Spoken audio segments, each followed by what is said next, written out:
মৃত্যুবরণ করার পরে আপনি যে আল্লাহ তাআলার আদালতে হাজির হলেন, আল্লাহ তাআলা আপনার সাথে কেমন আচরণ করেছেন, কেমন ব্যবহার করেছেন।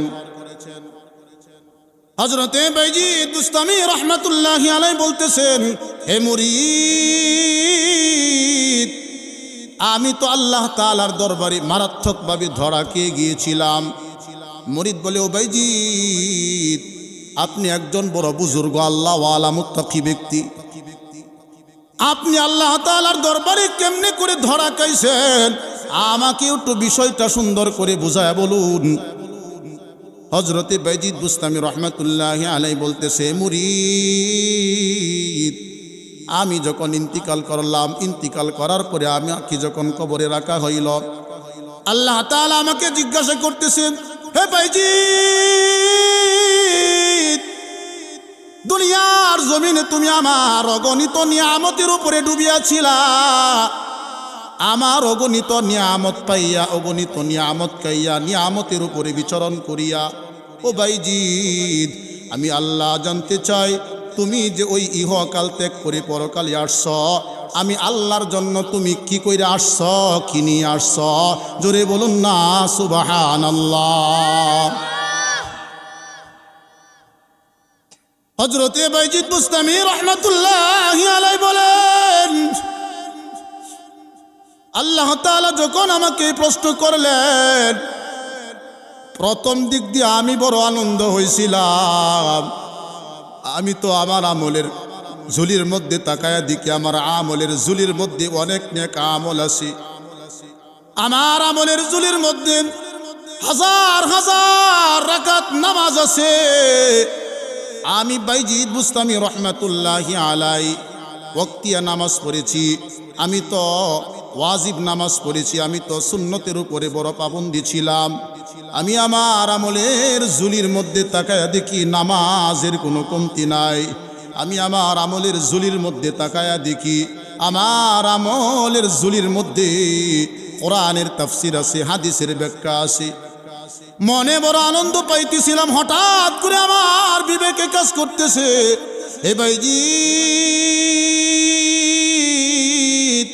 তুমি যে নিজেকে নিজে বলতেছ তুমি বড় নামাজি, তুমি বড় তাফসির কারক, ব্যাখ্যা কারক, ও বাইজিদ, আল্লাহর আদালতে যদি তুমি পেশ করো রে, যা আমি তো বড় নামাজি, আমি তো বড় তাফসির কারক, আমি তো বড় ব্যাখ্যা কারক, তোমার আল্লাহ তাআলা যদি তোমাকে বলে, হে বাইজিদ, তোর একটা আমল আমি আল্লাহ তাআলার দরবারে কবুল হয় নাই, তোর নামাজের মধ্যে ইখলাসের কমতি ছিল, তোর হাদিসের ব্যাখ্যার মধ্যে ইখলাসের কমতি ছিল, তোর কোরআনের তাফসিরের মধ্যে ইখলাসের বড় কমতি ছিল, তাহলে তুই বাইজিদ কেমনে করে আল্লাহর আদালত থেকে বাঁচবি? এই কথাটা স্মরণ হওয়ার পরে আমি বাইজিদ থর করে কাঁপতেছি আল্লাহ তাআলার ভয়ে, থর করে কাঁপতেছি, আমার কোনো জবাব নাই, নিস্তব হয়ে গেছি, নীরব হয়ে গেছি। আল্লাহ তাআলা আমার মনের খবর জানেন। আল্লাহ তাআলা আমাকে জিজ্ঞাসা করতেছে, বাইজিদ, তুমি আমার ভয়ে তর করে কাঁপতেছো, আমি তোমার সমস্ত আমলকে ডিলিট করে দিব। এ বাইজিদ, আমার দরবারে কিন্তু তোমার একটা আমল আছে রে বাইজিদ, এই আমলটা তোমার কাছে বড় তুচ্ছ হতে পারে, কিন্তু আমি আল্লাহর কাছে আমলটা বড় পছন্দ হয়ে গেছি। বাইজিদ রাহমাতুল্লাহি আলাইহি অপেক্ষা করতেছেন আমলটা কি হতে পারে শোনার জন্য। আল্লাহ তাআলা ডাক দিয়ে বলেন, এ বাইজিদ, এই আমলটা হলো কনকনে শীতের রাত্র, তুমি শীতের রাত্রের ভিতরে আরাম করার জন্য আরামের কম্বল গায়ে দিয়ে আরামের বিছানার মধ্যে শুয়ে আসো। এ বাইজিদ, কি মজা মজা! এমন সময় তোমার কানের মধ্যে বেশি আসলো একটা কুকুর চারা শীতের জন্য কাতরাচ্ছে। কুকুর চানাটা শীতের কারণে কান্না করছে, চিৎকার করতেছে। তুমি বাইজিদ এই কুকুর ছানাটার কান্নার আওয়াজটা শোনা মাত্র ওই আরামের বিছানাটাকে লাথি মেরে ফেলে দিয়া ওই কুকুর ছানাটার প্রতি একটা দৌড় মাল্লা, দয়া দেখাইলা, আর নিজেকে নিজে বলতেছো ভাইজি তুমি আশরাফুল মাখলুকাত হওয়ার কারণে, তোমার সুব্যবস্থা থাকার কারণে, আকল থাকার কারণে বিছানার ব্যবস্থা করলা, তুমি লেপের ব্যবস্থা করলা, কম্বলের ব্যবস্থা করলা, আরামের বিছানার মধ্যে শুয়ে আসো। আর ওই কুকুর ছানাটা গায়রে যাওয়াল উকুল হওয়ার কারণে, জ্ঞান না থাকার কারণে ব্যবস্থা করতে, এই যে কুকুর ছানাটার প্রতি তুমি দরদ দেখাইয়া আরামের বিছানাটাকে লাথি মেরে ফেলে দিয়া এই যে কুকুর ছানাটার প্রতি তুমি একটা দৌড় মারছ, কুকুর ছানাটাকে দৌড়িয়া তুমি ঘরের ভিতরে আনিয়া তোমার ওই কম্বলের ভিতরে যে ঢুকাইয়া দিলা, ঢুকানোর কারণে কুকুর ছানাটা বড় আরাম পাইছি, কুকুর ছানাটা বড় শান্তি পাইছি। ও ভাইজি তুমি তো কুকুর ছানার কলিজা শুধু ঠান্ডা করো নাই, আমি মাওলার কুদরতি অন্তর ঠান্ডা করে ফেলেছ। জোরে বলুন না সুবহানাল্লাহ, আরে আওয়াজ দিয়া বলুন না সুবহানাল্লাহ। আমার আল্লাহ তাআলা বলেন ও ভাইজি এই যে আমলটা তুমি করেছো রে ভাইজি, তুমি মনে করতে পারো এই আমলটা বড় তুচ্ছ, কিন্তু আমি মাওলার কাছে আমলটা তুচ্ছ না রে, এই আমলটার মধ্যে বড় ইখলাস ছিল, আমি আল্লাহর জন্য সন্তুষ্টি ছিল।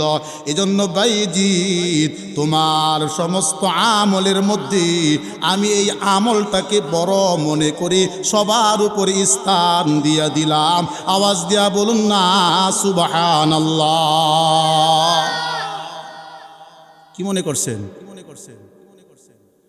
হযরতে বাইজিদ বুস্তামি রহমাতুল্লাহি আলাই ওনার আমলের ঝুলির মধ্যে ইবাদতের কোনো কমতি ছিল না, আমলের মধ্যে কোনো কমতি ছিল না। এরপরে আল্লাহ তাআলার দরবারে থরথর করে কাঁপতে হয়েছে। স্বপ্নের যুগে দেখছেন আর একজন মুরিদ, আর একজন বুজুর্গ কাশপাওয়ালা ব্যক্তি, তিনি দেখলেন আর আমি মনে হয় কবরে যাব না, নাকি? হ্যাঁ আমি কবরে যাব। হযরতে বাইজিদ বুস্তামি রহমাতুল্লাহি আলাই কবরে গেছেন, আল্লাহর আদালতে তিনি ধরা খাইছেন, আল্লাহ তাআলার কাছে তিনি জিজ্ঞাসিত হয়েছেন, আর আমি মনে হয় কবরে যাব না, না আমি আল্লাহর আদালতে ধরা খাবো না।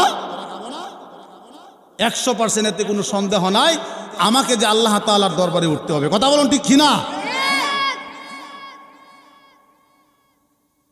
এজন্য আল্লাহ সুবহানাহু ওয়া তাআলা তার পবিত্র কালামে পাকে বলেন কুলিল্লাহু ইউহয়িকুম সুম্মা ইউমীতুকুম সুম্মা ইয়াজমাউকুম ইলা ইয়াউমিল কিয়ামাহ ইলা ইয়াউমিল কিয়ামাতি লা রাইবা ফীহি।